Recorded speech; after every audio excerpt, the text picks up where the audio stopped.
Indonesia merupakan negara kepulauan yang memiliki banyak suku dan budaya, termasuk bahasa. Indonesia memiliki lebih dari 700 bahasa daerah dari Sabang sampai Merauke. Ketika suku A bertemu dengan suku yang lainnya, tidak mungkin mereka harus menghafal satu persatu bahasa yang ada. Oleh karena itu, Indonesia menetapkan bahasa Indonesia sebagai bahasa nasional untuk mempermudah komunikasi antar warga negaranya. Namun, apakah kita sudah yakin bahwa bahasa Indonesia yang kita gunakan dalam kehidupan sehari-hari itu sudah benar? Atau malah justru kita tidak tahu apa itu bahasa Indonesia? Bersama kami kelompok 2, Yuk kita bahas!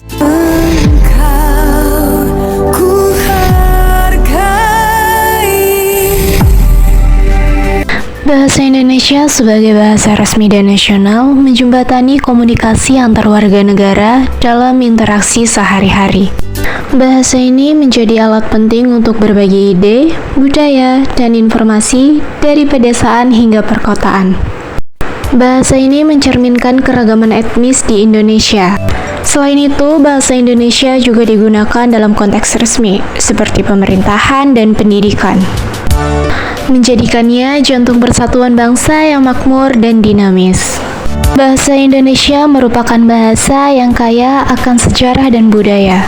Awalnya bahasa ini adalah bahasa Melayu yang digunakan di Kepulauan Nusantara. Seiring waktu, bahasa ini dipengaruhi oleh bahasa Belanda, Inggris, dan Arab.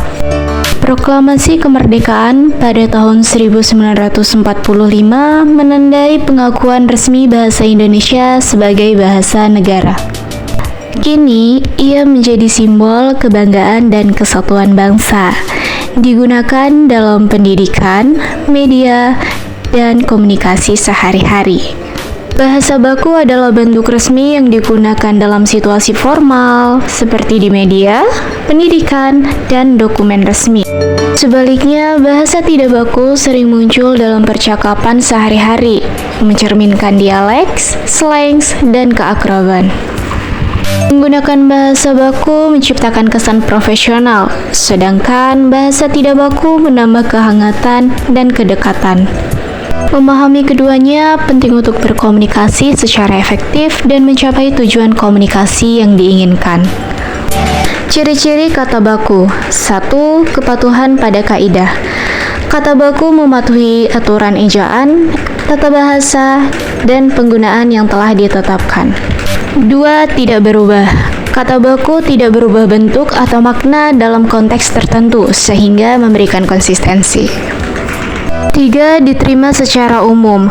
Kata baku diterima oleh masyarakat linguistik dan dianggap sebagai bentuk yang sah. Contoh kata baku, misalnya tidak. Kata tidak bakunya adalah enggak. Enggak adalah istilah yang mungkin digunakan dalam percakapan sehari-hari.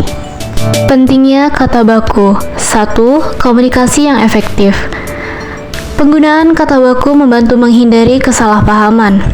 2. Formalitas. Dalam konteks resmi, penggunaan kata baku menunjukkan profesionalisme dan kepatuhan terhadap norma.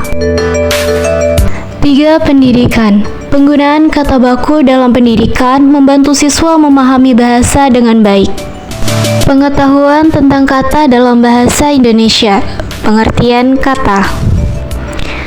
Kata adalah unit terkecil dalam bahasa yang memiliki makna dalam bahasa Indonesia. Kata dapat berdiri sendiri atau digabungkan dengan kata lain untuk membentuk makna baru.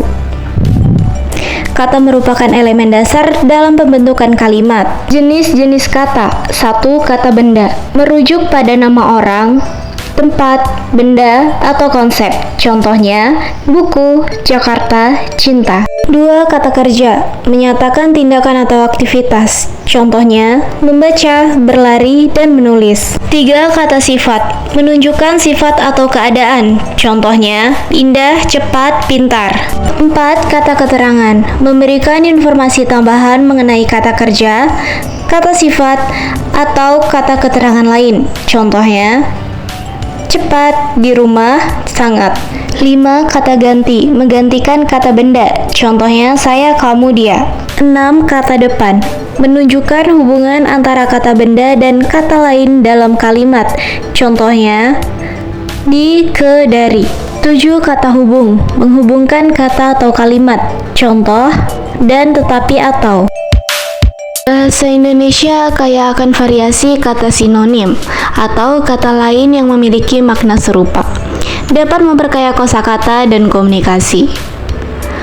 Contohnya, kata indah dapat digantikan dengan cantik atau elok. Memberikan nuansa yang berbeda, menggunakan kata sinonim dengan tepat membuat kalimat lebih beragam dan menarik. Selain itu, pemilihan kata yang tepat dapat membantu audiens memahami pesan yang ingin disampaikan dengan lebih jelas. Pentingnya memahami kata. 1. Kemampuan berbahasa. Memahami jenis dan penggunaan kata dapat membantu meningkatkan kemampuan berbahasa. 2. Komunikasi yang efektif. Pemilihan kata yang tepat mendukung penyampaian pesan yang jelas dan efektif. 3. Pengembangan kosakata.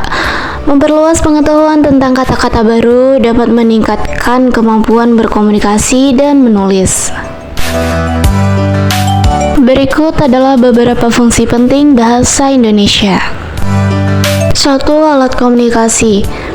Bahasa Indonesia memungkinkan orang-orang dari berbagai suku dan budaya di Indonesia untuk berkomunikasi satu sama lain. Hal ini sangat penting untuk membangun persatuan dan kesatuan bangsa. Tanpa bahasa Indonesia, komunikasi antar suku dan budaya akan menjadi sangat sulit, bahkan tidak mungkin. 2. Lambang persatuan. Bahasa Indonesia menjadi simbol persatuan dan kesatuan bangsa Indonesia. Bahasa ini menyatukan berbagai suku dan budaya di Indonesia dalam satu identitas nasional. Penggunaan bahasa Indonesia sebagai bahasa resmi menunjukkan bahwa semua warga negara Indonesia memiliki hak dan kewajiban yang sama. 3. Alat pendidikan. Bahasa Indonesia digunakan sebagai bahasa pengantar dalam pendidikan di Indonesia. Hal ini memungkinkan semua siswa di Indonesia untuk mendapatkan pendidikan yang sama, terlepas dari latar belakang dan suku dan budaya mereka.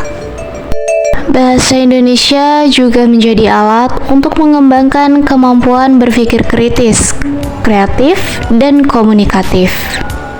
4. Alat pengembangan budaya. Bahasa Indonesia digunakan untuk melestarikan dan mengembangkan budaya di Indonesia. Melalui bahasa Indonesia, kita dapat memahami dan menghargai nilai-nilai budaya bangsa. Bahasa Indonesia juga menjadi alat untuk menciptakan karya seni dan sastra yang mencerminkan budaya Indonesia. 5. Alat pengembangan ekonomi. Bahasa Indonesia digunakan dalam berbagai bidang ekonomi, seperti perdagangan, pariwisata, dan investasi. Bahasa Indonesia menjadi alat untuk membangun hubungan bisnis dan meningkatkan perekonomian di Indonesia. Kemampuan berbahasa Indonesia yang baik menjadi aset penting dalam dunia kerja. 6. Alat diplomasi. Bahasa Indonesia digunakan dalam hubungan internasional, seperti dalam pertemuan internasional dan perjanjian internasional.